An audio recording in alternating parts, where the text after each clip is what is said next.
Үңкүр деген кабинка, үңкүр.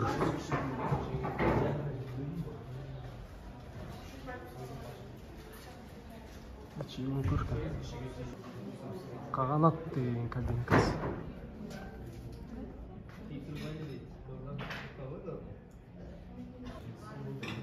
Кыздын үйү. Бияк мындай. Розовый. Кыздын үйү.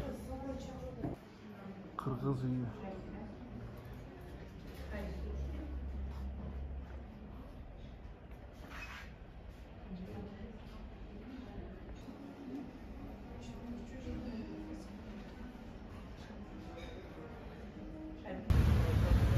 Кош заводтогу Комара деген чайхана ичкен. Тетигил жакта кош заводтогу кургой.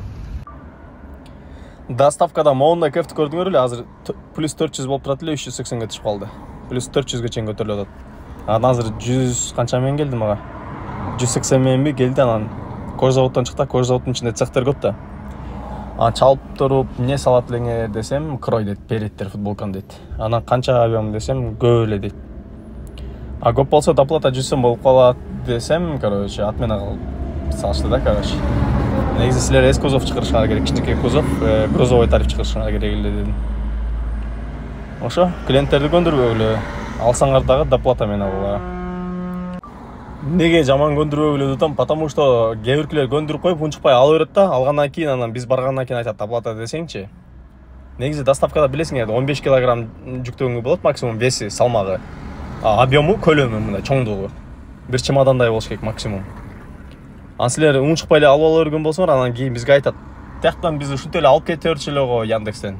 А силер эмнеге мынтип атасыңар депчи. Ошон үчүн көндүрбөгүлө жаман. Доставкадан азыр мондай стабилизатор берип беришти. Аябай оор стабилизатор экен. Бир 5-6 кг чыгат го дейм. 5-6 болсо да бир 4-5 чыгат да. Нормально экен вес. Профессиональный стабилизатор экен, мындай чоң камераларды коюп, жана кино тарта турган окшойт походу.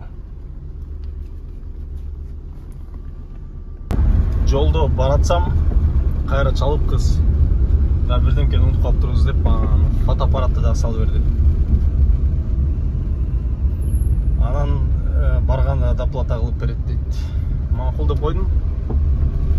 Өзү билип канча доплата кылып берет экен. Эгерде сураган болсо 100 сом деп коем доплата. Уже 1 километрден көбүрөөк, 1,5 километр кетип калгандан кийин жана кылышты да, чалды кайра. Получается, на жака 1,5 километр, кайра 1,5 километр ушул жака чейин түшкөн. 3 километр разница ойноп калды да. Алматинка менен ылдый баратам. Ассаламу алейкум, жамат. Бүгүн число 17 май, суббота. Эртең менен чыктым жумушка. Анан бул жактан 7ден 37 ай өткөндө, почти 8 деп коелу, 8де чыгып турмун, саат 2ге чейин 15 заказ кылып турмун. Азыр үйгө келдим, по пути бир домой завершать этип. Ошондо 8ден 2ге чейин канча саат болот? 4-6 саатта 3208 чыгыптыр. Азыр обед кылып, жуунуп намаз окуп алып, анан кайра чыгабыз линияга. Так, жамат, кайра линияга чыгып баратам. 3,5 болду саат. 1,5 саат перерыв болуп кетти. Азыр баягы келатканда газ куюп жетишпедим эле, по пути дордого заказ чыгып калып, ошону алып келип газ куйбай калдым. Эми азыр биринчи линияга чыкпай атып, короче, газ куюп, заряженный болуп, анан линияга чыгыш керек. Азыр мэрден чыкканда, прямо чыкканда заправка бар. Партнер нефть ошол жакта куюп анан кетиш керек. А так Газ заправка аз білесіңер. Bir жерге барып қалсам ол жақтан точно таппай қалам да заправка. Только бір но бар, газ қойотқан моменті болып қалбаса екен деп отырмын баяғы күндегідей. Аз көрөбүз барып байкаштырып.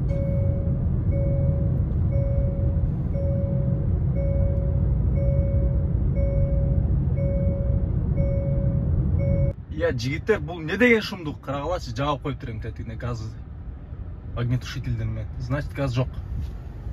Назылоо, как назылоо да, эми кайра бияк советский менен өйдө көтөрүлүп, айла жок жанагыдан коюш керек.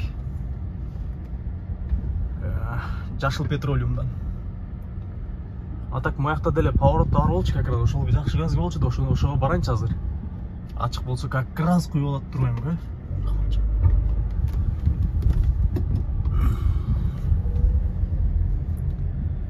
Так, рахмат деп коелу артта өткөргөн бакеге. Аз мој жерден солго бурулганда газ бар да, дордодон чыгып келатканда бул Курманалиева көчөсү, бул короче советскийдин уландысы. Тет жерде бар болчу, ошол жерге тийиш керек. Мына бурулуп эле көз заводдун поворотуна жетпей келдим. Биякта газовоз болгону менен бирок качественный газ куюшат да постоянно. Ушул жерден коюп алып, анан жумушту улантмай. Saat 3'ten 27 öttü.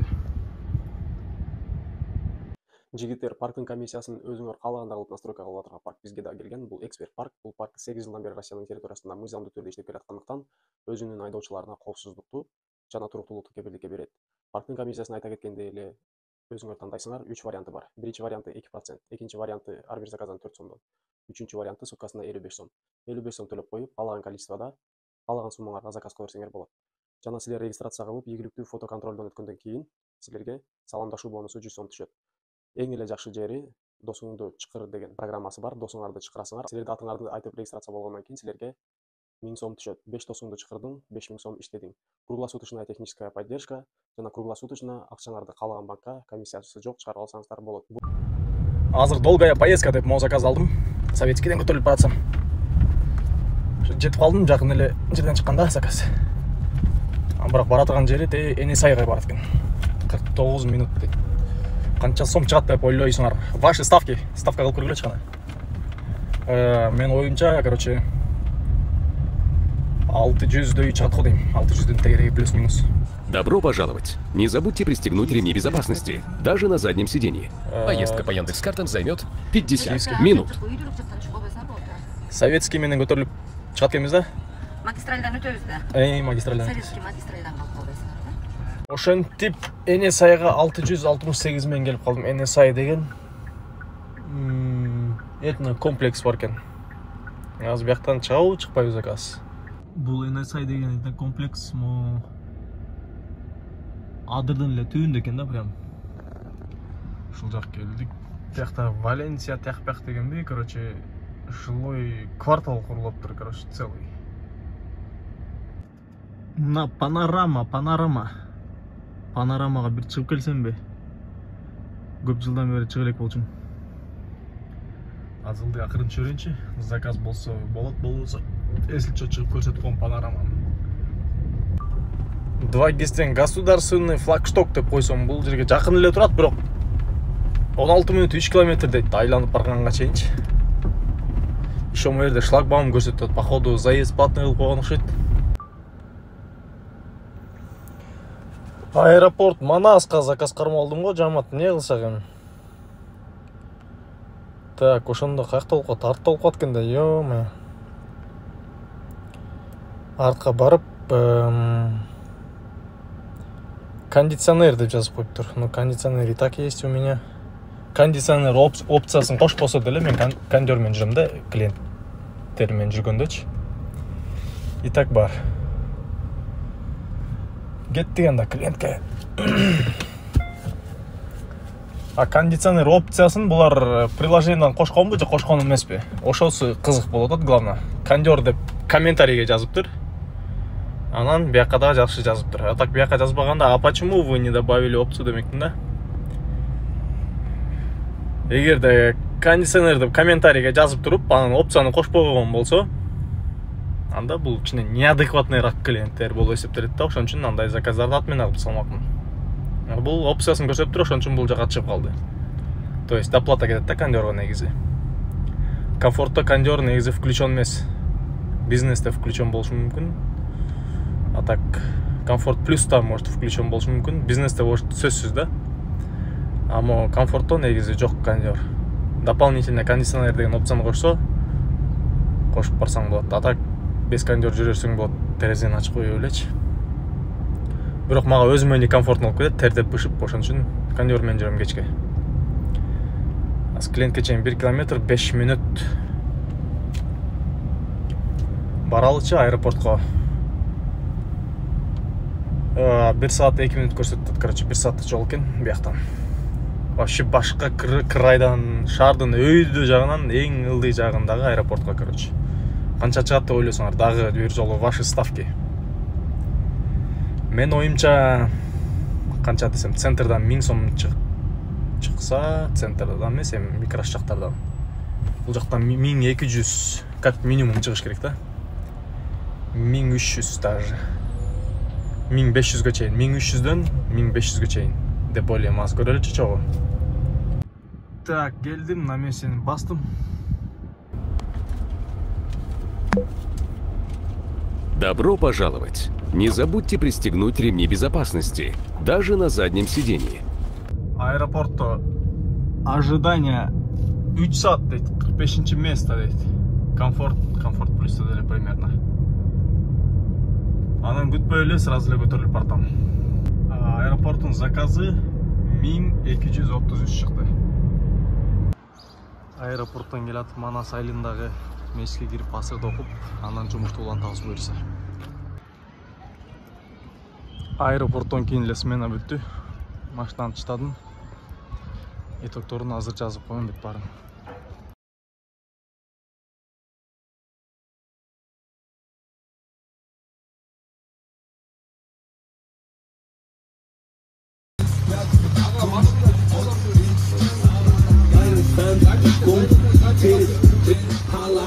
Markamda bilmeyim ya, adat bozma şey geldi.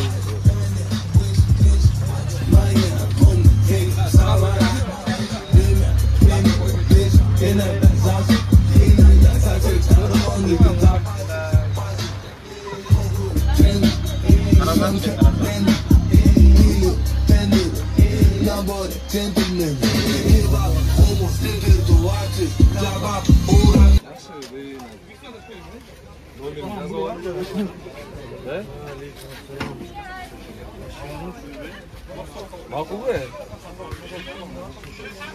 Hey, Assalamualaikum.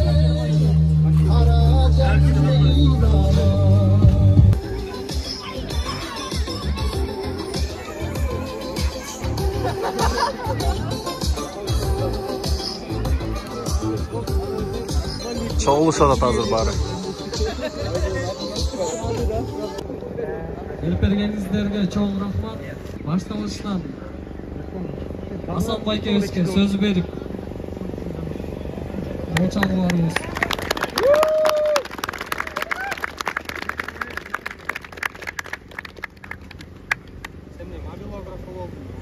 Isır.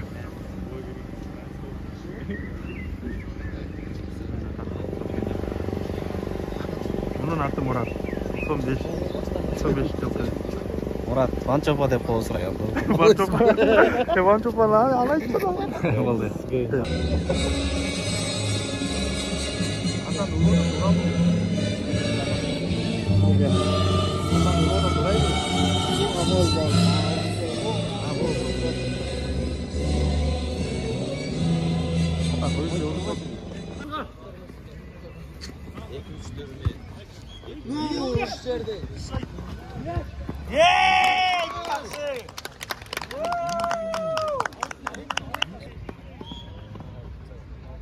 Agay, oyna нормально.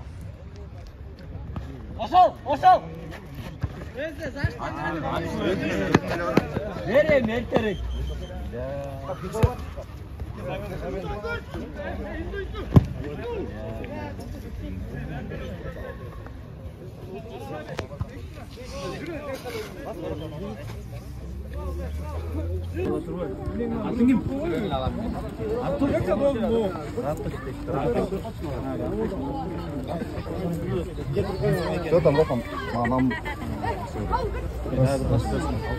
Samsung телефон жоғалтты, фиолетовый чехолдары.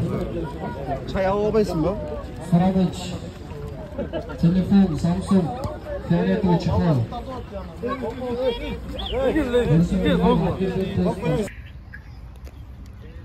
Зайрадағы бильярд кімдікі? По факту. Нұры сұрот, нұры еко сколько өтпеді.